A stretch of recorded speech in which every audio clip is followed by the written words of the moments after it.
મોદી સરકારની મોટી જાહેરાત, ખેડૂતોને 4,000નો હપ્તો, રાશન કાર્ડ ધારકોને થશે ફાયદો। આજના સૌથી મોટા ખેડૂત સમાચાર, મકાન બનાવવા માટે મળશે સહાય, ટેકાના ભાવે ખરીદી, અડધી કિંમતે DAP ખાતર, ઘર બેઠા આયુષ્માન કાર્ડ મેળવો, રેશન કાર્ડ ધારકો આપે ધ્યાન, બાગાયતી ખેતીમાં સફળતા, ભાવનગર જિલ્લામાં રીંગણાની ખેતી। તો મિત્રો, આ બધા સમાચારની આપણે વિગતે માહિતી મેળવી તે પહેલાં જે મિત્રો આપણી ચેનલ ઉપર નવા છે તે મિત્રો ફટાફટ આપણી ચેનલને લાઇક અને સબસ્ક્રાઈબ કરી લેવું અને બાજુમાં આપેલા બેલ આઇકનને પર પ્રેસ કરી લેવું, જેથી રોજે રોજના અપડેટ તમારા સુધી પહોંચી શકે। ખેડૂતોને 4,000નો હપ્તો, PM કિસાન સન્માનિત નિધિ યોજનાનો 2,000 રૂપિયાનો 17મો હપ્તો 18 જૂન 2024ના રોજ ખેડૂતોના ખાતામાં ટ્રાન્સફર કરવામાં આવ્યો હતો। PM કિસાન યોજના હેઠળ આપવામાં આવેલ દરેક હપ્તા 4 મહિનાના અંતર સાથે ચૂકવવામાં આવે છે, જે મુજબ 17મો હપ્તો 18 જૂન 2024ના રોજ ખેડૂતોના ખાતામાં ટ્રાન્સફર કરવામાં આવ્યો હતો।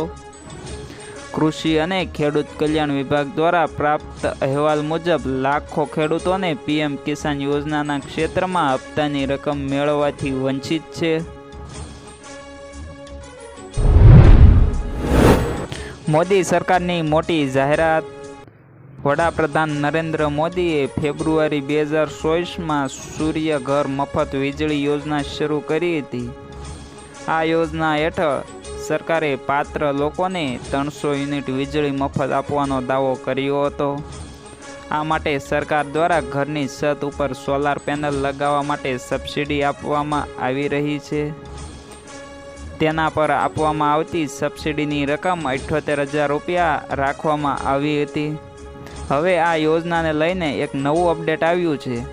નોંધનીય છે કે સરકાર PM સૂર્યઘર યોજના હેઠળ લોકોને વહેલી તકે સબસિડી આપવા પર વિચારણા કરી રહી છે, જેથી હવે લોકોને વધુ રાહત જોવી પડશે નહીં।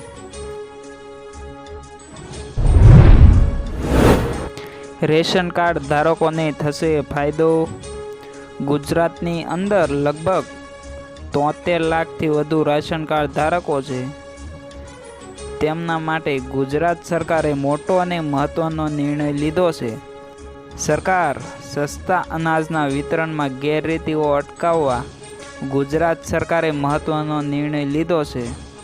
હવે લાયસન્સ ધારક દુકાનદારો જ દુકાન ચલાવી શકશે, એટલે કે કોઈ બીજાને ભાડે નહીં આપી શકે। આ ઉપરાંત દુકાનદારોની બાયોમેટ્રિક હાજરી પણ લેવામાં આવશે। એટલું જ નહીં, દુકાનદારને રજા રાખવી હશે તો પણ મામલતદારની મંજૂરી લેવી પડશે। એટલે મિત્રો, હવે ગુજરાતની અંદર સસ્તા અનાજની દુકાનો બંધ રહેશે નહીં, અને સાથે સાથે ગુજરાતની અંદર જો સસ્તા અનાજની દુકાન બંધ રહેશે તો એ દિવસે જ વેપારી છે તેમને અન્ય લોકોને ચાર્જ ચૂકવવો પડશે। આજના સૌથી મોટા ખેડૂત સમાચાર, બાજરીની 690 કટ્ટાની હરાજી કરવામાં આવી હતી, જેના ભાવ 436 રૂપિયાથી લઈને 507 રૂપિયા સુધીના ભાવ રહ્યા હતા। જ્યારે ટુકડા ઘઉંના 400 રૂપિયાથી લઈને 641 રૂપિયા સુધીના ભાવ આજે રહ્યા હતા। સફેદ તલ અને કાળા તલની પણ હરાજી કરવામાં આવી હતી। તેમાં સફેદ તલનો ભાવ 2,000 રૂપિયાથી લઈને 2,477 રૂપિયા સુધીનો રહ્યો હતો, જ્યારે કાળા તલના ભાવ 3,551 રૂપિયા સુધી નોંધાયો હતો। આ સાથોસાથ એરંડાની પણ હરાજી કરવામાં આવી હતી, જેના 1,099 રૂપિયા સુધી મણદીઠ ભાવ રહ્યા હતા। આ સાથોસાથ મગ, ચણા, મઠ, સોયાબીન સહિતની પણ આવક નોંધાઈ હતી।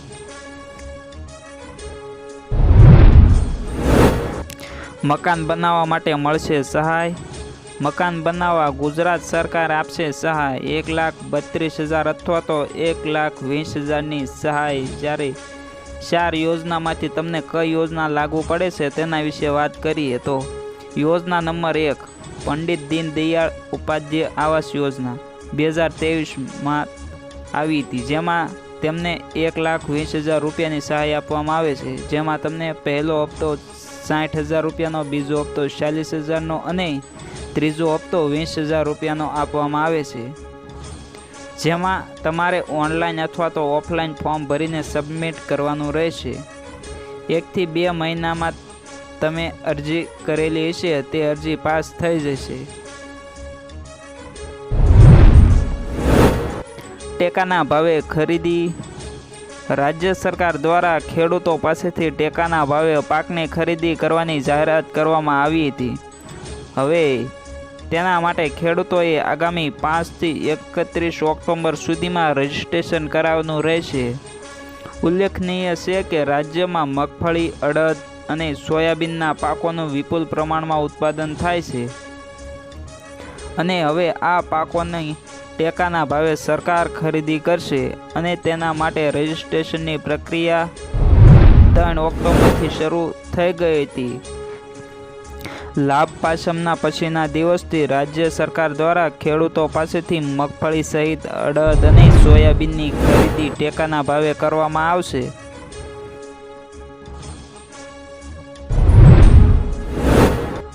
અડધી કિંમતે ડીએપી ખાતર. મોદી સરકારે ખેડૂતોને હોળીની ભેટ આપી છે. કેન્દ્ર સરકાર ખેડૂતોના ખર્ચમાં ઘટાડો ઓછો કરવા માટે વિશેષ યોજનાઓ બનાવી રહી છે, જેમાં સરકાર હવે ડીએપી ખાતરમાં સબસિડી આપવા જઈ રહી છે. ઘણા લાંબા સમયથી સરકાર આ દિશામાં કામ કરી રહી હતી, જેમાં સરકારને આમાં સફળતા મળી છે. સરકારે ઇફકો દ્વારા તૈયાર કરવામાં આવેલા નેનો ડીએપી લોન્ચ કરવામાં આવ્યું છે. ઇફકો દ્વારા તૈયાર કરવામાં આવેલા ડીએપી ખાતરની કિંમત 600 રૂપિયા હશે, જેમાં 500 ગ્રામ ડીએપી ખાતરનું પ્રવાહી પણ ઉપલબ્ધ થઈ શકશે. આ ખાતર 1 બોરી જેટલું કામ કરશે. હાલમાં ડીએપી ખાતરની બોરીની કિંમત 1,350 રૂપિયા છે, એટલે તેની સરખામણીમાં આ ખાતર અડધા ભાવમાં પડશે. તેનો ખેડૂતોને સીધો ફાયદો થશે.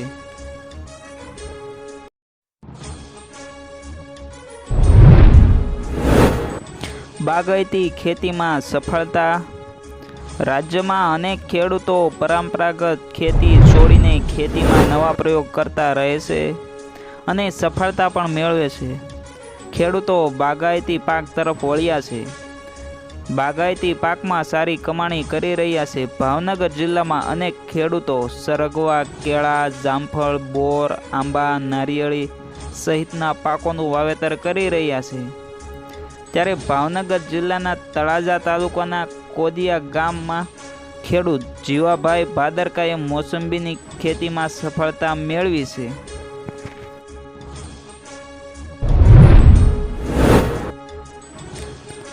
ભાવનગર જિલ્લામાં રીંગણાની ખેતી.